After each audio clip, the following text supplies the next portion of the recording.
ahoana marina na ireo vahiny aza miaiky fa tsy mahay ny mpitondra malagasy ankehitriny. Efatra taona katroka omaly 20 janoary 2024 ny fiainanan'ny Rajoel Tetsy Mahamasina fiaingana taona velom-boly satria tonga nanome voninahitra izany avokoa ireo mpitondra ny fanesy mbola velonaina tamin'izany.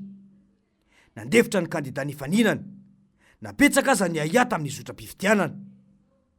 Tsy arak'izany anefa ny vokatra voapirofo ohatrany ankehitriny fa tsy niomana hitondra firenena sy ampandroso fa niomana aka sy andrombaka fahefana fotsiny. Satrotra ny isiny fahagagana ao anatin'ny fitovolana farany ary tsy antenainy isy fiovam-pitantanana firy na mbola omena 5 taona aza raha tarafina amina fitsoka ny ainga tamin'ny 2024 ka hatramin'izao. Na ny ao anatiny aza mahatsapa sy mitsikery izao fa tena tsy izao na mpanantenainy. Ny tombo 1.20 ny tahan'ny malagasy mahantra ary mety ho tafakatra 7.20 izany raha ny aiai ny banky iraisam-pirenena. Tsy vita ny olona iray ny fitantanana sy ny fampandrosoana firenena fa mila ekipa ary mila fiarah-mientana ny vahoaka. Tsy vita ny hoe olona be diplôma be baka plus 24 dia mety fa mila manana fahaiza-manao be amin'ny resaka asam-panjakana, fifandraisana androm-panjakana, indrindra mahay tsara ny tantaram-pirenena sy ny tantara politika, maharaka tsara ny zavatra misy maneran-tany ary ny tena lehibe dia hoe mahalala tsara ny fiainam-piarahamonina sy ny tontolo ny fandraharana eto ny fomban-tany. Tsy katra ho tena maivana ny fitondrana ankehitriny amin'io fa any amin'ny resaka serasera no kinga be izay mety amboalohany ary taratra izany ny propagandy fa tsy mahazaka lazonady avy eo rehefa tsaraina amin'ny vokatra. Hoy indrindra mantsy ny fanazavana hoe tsy ampifanomanana zany raha fijeriko azy loatra marina fa efa nadala tezamity izy kanefa any raha mijery atsika ny plan d'émergence efa tamin'ny taona 2024 iny vao nivoaka vao niezana ny nivoaka vao niekeny rehetrarehetra. Zany hoe tsy nisy fahavononana mihitsy izay ny olana matetika miseho amin'ny resaka hoe antoko tsy vonona hany ka ny vahoaka ray manontolo no mahantra no sahirana raha antsika moa Madagasikara mahalala foantsika hoe dimy avy aty amin'ny farany. Zany hoe zava-misy zany tsy manana le politika hoentina tsara mihitsy izy natao fotsiny hoe propagande natao propagande fa rehefa tonga tokoa nisy an'ireny raha malala fa nisy an'ireny Covid-19 reny nisy an'ireny ady avy any avaratra reny dia lasa ny sabadidaka tsy tafavoaka le tena hoe mba natao hanatsarana le fiainam-bahoaka satria tsisy afa-tsy izay ny ino moa no ananantsika fitondram-panjakana. Voalohany indrindra ny ananantsika fitondram-panjakana dia hanatsara ny fiainantsika tsirairay avy na eo amin'ny resaka ara-piarahamonina io, ara-pahasalamana io, eo amin'ny resaka fandriam-pahalemana, eo amin'ny resaka fiadanan-tsaina, eo amin'ny resaka fiariana satria izay ny tadiavintsika eto mba ho isan'ny ohatrin'ny olona rehetrarehetra eto an-tany hoe miaina tsara ary tadidio fa io foana no verimberika hoe ny tanyntsika neka mbola lehibe lavitra ny olona Frantsa ary tsika manana harina isan-karazany. Dikan'izay mila fitondram-panjakana manana politika tsara mihitsy zany hoe tena mitsindro an'izany atao hoe vahoaka zany ny tena ilaina. Any amin'ny Covid-19 sy ny ady any Ukraine no anilihana ilay tsy fahaizana izay efa hita taratra tamin'ny fitondrana ny teteza mita iny. Azadiny fa enjana ny raharaha 2024 ny akaran'ny filoha Marc Ravalomanana teo amin'ny fitondrana sangy ainy ny nanentana sy ny antso ary nanetsika ireo manampaizana malagasy nanana ny toerany tamin'ny sehatra iraisam-pirenena tahaka ny tany amin'ny banky iraisam-pirenena.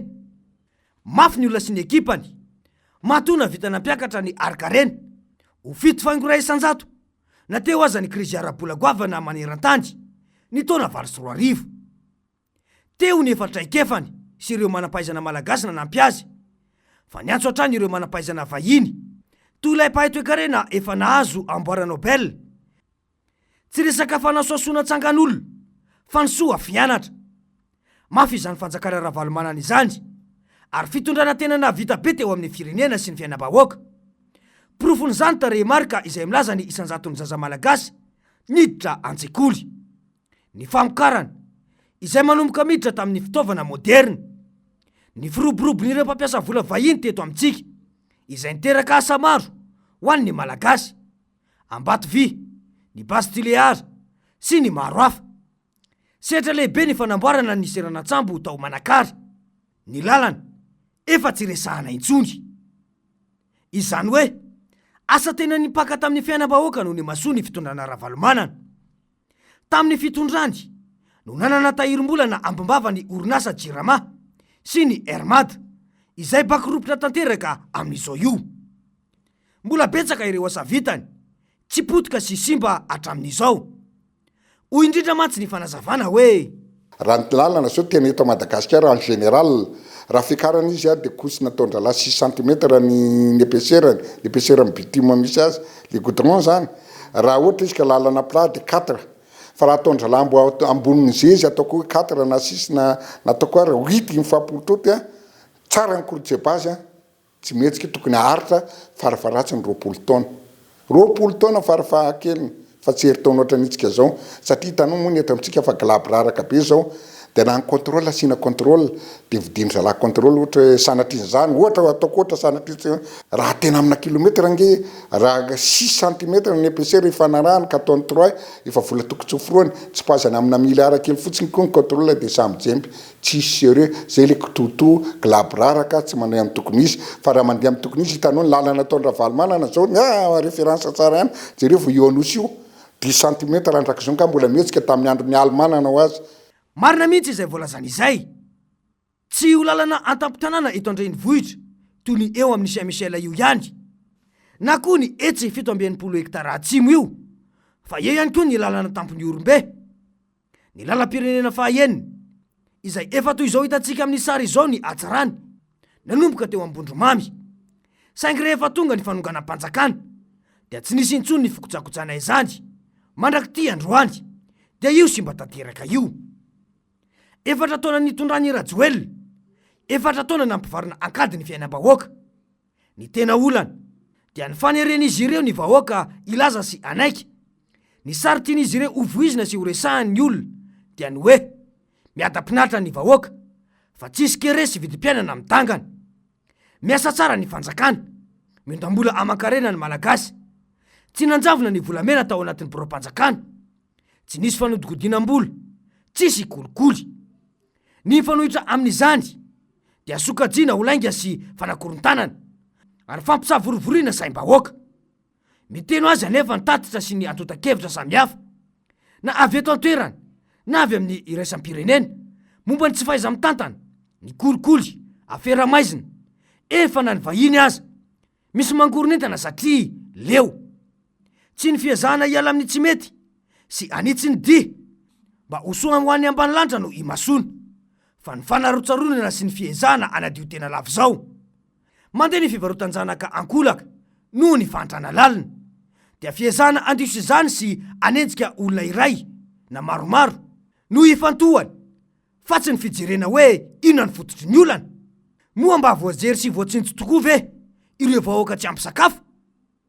Mandeha ny toroteny izay arofanina ho an'ny hoavy dia misy mahatsiaro ho voatsindrona ka manangam-bovona. Mandeha hatrany ny fanaratsiana sy ny fanalambaraka ary ompa vary raraka any amin'ny tambajotra serasera. Tokony atezitra ve ny filazana fa raha ny andevo-karena sy ny andevo-pahefana ary ny andevo-pitiavatena no lasa mpitondra firenena dia tsy ho tafavoaka.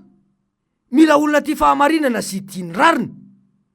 Asa ho tondroina fahavalo-pirenena sy manakorontana saim-bahoaka ve ohatra ny banky iraisam-pirenena nilaza fa aina hiakatra 750 ny tany mahantra eto raha tsy mezaka.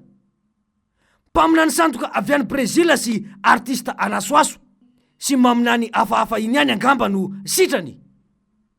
Tsy efa mazava ve izao fa nataony ihany no ataony, fa tsy mba anisy ny dia raha mbola omena 5 taona manaraka ka asakasaka izay mbola ho resiny lahatra fa ahoana mariny.